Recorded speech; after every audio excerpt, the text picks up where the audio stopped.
Fl-2016 kienu iktar minn 55,000 il-persuni li kienu qegħdin isegwu xi kors ta' edukazzjoni ogħla jew avvanzata. Dan jirriżulta minn rapport tal-Kummissjoni Nazzjonali għall-Edukazzjoni Avvanzata u ogħla għas-sena akademika 2015-2016. Dan ir-rapport jispjega kif fl-2017 il-persentaġġ ta' dawk bejn 30 u 33 sena b'livell għoli ta' edukazzjoni tela għal 30%. B'hekk il-mira sal-2020 li din tilħaq 33% irrealistika. Fl-istess waqt però, ir-rapport jindika kif il-mira li dawk li jitilqu kmieni mill-iskola, jiġifieri dawk li waslu sa massimo ta' livell sekondarju, jinżel għal 10% sas-sena 2020 diffiċli, anke fid-dawl li fl-2017 dan niżel sa 18.6%.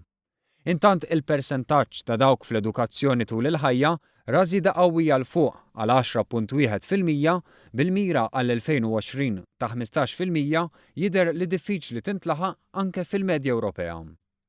Il-parteċipazzjoni akkademika tan-nisa f'edukazzjoni ogħla baqgħet sostanzjali u fil-fatt hi ta' 55% imqabbel ma' 45% irġiel. Fil-fatt il-gradwati nisa f'korsijiet avvanzati u akkademiċi, inkluż korsijiet osra u vokazzjonali, fl-2016 jgħoddu total ta' 55.6% imqabbel ma' 44.4% tal-irġiel.